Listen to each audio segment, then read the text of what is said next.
अरे साहब, जरा ठहरिए। जब आप हमारे चैनल पर आ ही गए हैं तो अपने कीमती समय में 2 मिनट हमें भी देते जाएं। इन 2 मिनटों में अगर आपको वीडियो पसंद ना आए तो आप कमेंट में नो लिखकर यहाँ से चले जाएं। मध्यम वर्ग ऑफिस जाता है, पेट्रोल महंगा। दूध वाला आता है, दूध, घी, मिठाई सब महंगी। सब्जी वाला आता है, ट्रांसपोर्ट महंगा। आखिर में फिर वही विधवा विलाप। मोदी जी अमृत काल ला रहे। दोस्तों, ये अमृत नहीं, अब तो यह एसिडिक काल लग रहा है। दोस्तों, महंगाई कोई मजाक नहीं, लेकिन इसका सामना हमें हंसकर ही करना, क्योंकि रोने से कुछ नहीं होता। सवाल करें, आवाज उठाएं और ऐसे वीडियो को सपोर्ट करें, अपने दोस्तों तक पहुंचाएं, ताकि सरकार की गलत नीतियों का खामियाजा उन्हें भुगतना पड़े। कुछ दिनों से पूरे देश में महंगाई की तेज आवाज सुनी जा रही है। चारों तरफ महंगाई का शोर गूंज रहा है, जो थकने का नाम नहीं ले रहा। इस बीच अगर कोई भक्त या सरकारी दलाल आपको अलग अलग डेटा दिखाकर यह समझाने का प्रयास करे कि देश की आर्थिक हालात अभी खराब हुए हैं और युद्ध की वजह से खराब हुए हैं, तो आप ऐसे लोगों से 4 सवाल जरूर पूछें। पहला सवाल, रुपया दुनिया की सबसे खराब प्रदर्शन करने वाली मुद्रा क्यों बन गई? क्या युद्ध का असर सिर्फ भारत पर ही पड़ा है? विदेशी निवेशक FII, FPI दोनों पिछले 4-5 साल से लगातार भारत से क्यों भाग रहे? क्यों वे बाजार से अपना पैसा निकाल रहे? क्या युद्ध 5 साल से चल रहा है? करोड़ों डॉलर खर्च करने के बाद भी उस चाबहार से बाहर क्यों नहीं, जिसके होने से स्टेट ऑफ हॉर्मुज़ का असर ही नहीं पड़ता? रूस ईरान से सस्ता तेल लेना क्यों बंद कर दिया? रूस से तेल खरीदने के लिए अमेरिका की परमिशन क्यों जरूरी है? पासपोर्ट की रैंकिंग क्यों गिर रही? हर साल उसका युद्ध से क्या लेना है? आपको पूछना होगा, सवाल करना होगा, वरना एक एक करके सब खत्म हो जाएगा और हाथ में रह जाएगा कटोरा। और उनका क्या? वो तो कल झोला उठाएंगे और चल देंगे। दोस्तों, 10 साल के भयानक मिसमैनेजमेंट को ईरान युद्ध की आड़ में छिपाने के खेल में छुट भैया IT सेल ट्रोलर्स से लेकर प्रोफेसर टाइप के सरकारी दलाल भी लगे पलट कर जवाब दी इस दुष्प्रचार का। दोस्तों, एक तरफ प्रधानमंत्री मोदी जनता से कह रहे हैं सोना मत खरीदो, पेट्रोल बचाओ, विदेश मत जाओ। दूसरी तरफ उनकी सरकार ने सोना चांदी पर आयात शुल्क 6% से बढ़ाकर 15% कर दिया और पेट्रोल डीजल के दाम 3 रुपये प्रति लीटर की दर से बढ़ा दिया। 4 साल बाद पहली बार पेट्रोल डीजल महंगा हुआ। क्या ये संयोग है या मोदी सरकार की गलत विदेश नीति और आर्थिक नीतियों का नतीजा?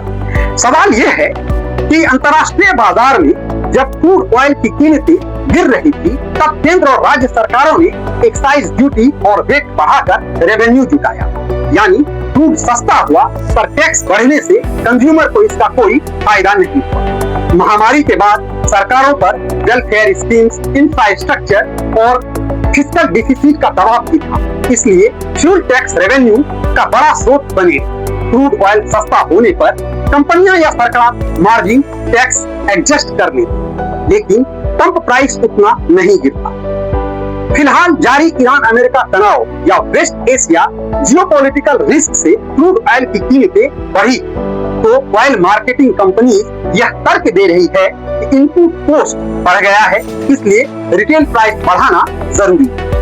लेकिन जब कॉस्ट घटी तो इसका फायदा कंज्यूमर्स को नहीं मिला और जब कॉस्ट बढ़ते ही बर्डन कंज्यूमर्स पर डाल दिया गया। अब आप इसे क्या कहें? इसे आप सरकार या कंपनियों की दोगलई नहीं कहेंगे? नमस्कार दोस्तों, मैं हूं पंकज झा और आप देख रहे हैं न्यूज आउटबॉक्स। इस वीडियो में हम खुलकर बात कर रहे हैं कि देश की मोदी सरकार की गलत नीतियों के कारण आम आदमी की जेब कट रही है। 13 मई 2026 को सरकार ने सोने और चांदी पर इंपोर्ट ड्यूटी दोगुनी से ज्यादा कर अब कुल 15% हो गया है। मोदी जी ने कहा था 1 साल तक सोना मत खरीदो। जब जनता नहीं मानी तो सरकार ने जबरदस्ती इंपोर्ट ड्यूटी थोप दिया। परिणाम, शादी, ब्याह, त्योहार, निवेश सब महंगा।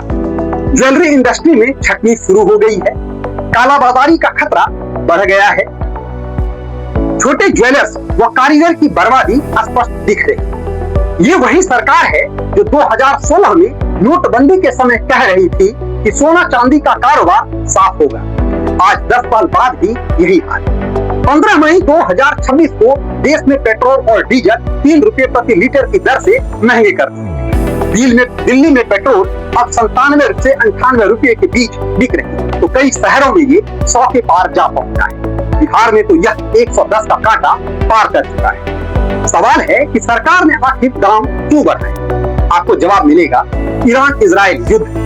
लेकिन सवाल ये है कि मोदी सरकार ने ईरान और रूस से सस्ता तेल लेना क्यों छोड़ा? जवाब है अमेरिका का दबाव। अब आप ही कहिए, दुनिया का सबसे बड़ा लोकतांत्रिक देश, सबसे बड़ी व तेजी से विकसित होने वाली अर्थव्यवस्था वाला देश, अमेरिका से के डर से ईरान रूस जैसे अपने पारंपरिक दोस्तों से रिश्ते तोड़ रहा है। अमेरिका से महंगा तेल खरीद रहा है। इसका परिणाम देखिए, ट्रांसपोर्ट महंगा, सब्जी, फल, दूध, राशन सब कुछ महंगा, डिलीवरी, उबेर, बस, ऑटो सब महंगा, किसान की खेती महंगी, अंत में आपको महंगा खाना। ये वही मोदी हैं जिन्होंने 2014 में कहा था पेट्रोल 40 रुपये होगा। आज 2026 में ये 100 का आंकड़ा पार कर चुका है। दोस्तों, ये सिर्फ पेट्रोल और सोना नहीं, ये पूरी आर्थिक नीति की नाकामी है। हमारा विदेश नीति पूरी तरह से अमेरिका केंद्रित होकर रह गया है और हमारे महामानव एक कठपुतली, जिसका परिणाम ईरान, रूस जैसे सस्ते तेल वाले देशों से हमारे रिश्ते खराब हुए। तो फिर आत्मनिर्भरता का ढोंग क्यों? महंगाई काबू में नहीं, आम आदमी का बजट बिगड़ रहा है। देश में हो क्या रहा है? देश के शिक्षित युवाओं को सम्मान देने के बजाय संवैधानिक पदों पर बैठे प्रतिष्ठित लोग उन्हें कॉकरोच जैसे शब्दों से संबोधित कर रहे हैं। रोजगार का संकट जस का तस बना हुआ है। युवाओं को रोजगार देने में सरकार पूरी तरह से विफल साबित है। आखिर यह कैसी नीति? अमीरों को फायदा व गरीबों पर बोझ। दोस्तों, मोदी सरकार 12 सालों के बाद भी संकट का बहाना दे रही है। 2014 में अच्छे दिन का वादा किया, आज 2026 में देशवासियों में कमी करो, कटौती करो, बलिदान दो जैसी बातें कह रहे हैं। सच कहिए तो औसत भारतीय तो अब फंस गए। उसकी सैलरी तो बढ़ने से रही, अब वह मामूली बचत से भी चुकते जा रहे हैं। कोई आपको हमें बचाने नहीं आने वाला, उल्टा अब हमें खुद को बचाने से भी रोका जा रहा है। सरकार से हमारी गुजारिश, अगली बार जब पेट्रोल डीजल की कीमत 5 रुपए बढ़ाई जाए तो इससे पहले हम लोगों को भी इसकी जानकारी मिल जानी चाहिए, ताकि हम पहले से ही साइकिल खरीद सकें। अब वह समय भी दूर नहीं जब पेट्रोल भी EMI से लेना पड़ेगा। दोस्तों, आपको क्या लगता है? कमेंट में लिखिए। पेट्रोल 150 हो जाए तो भी आप वोट देंगे या कुछ और? मोदी सरकार की इन नीतियों से देश आगे बढ़ रहा है या पीछे जा रहा है? कमेंट में अपनी राय जरूर दें। वीडियो पसंद आया हो तो इसे लाइक करें, शेयर करें और हाँ, ऐसी ही सच्चाई जानने के लिए हमारे चैनल को सब्सक्राइब जरूर करें। फिर मिलते हैं इसी तरह के अगले वीडियो में। तब तक सतर्क रहिए, जागरूक रहिए और हाँ, सवाल जरूर कीजिए। जय हिंद।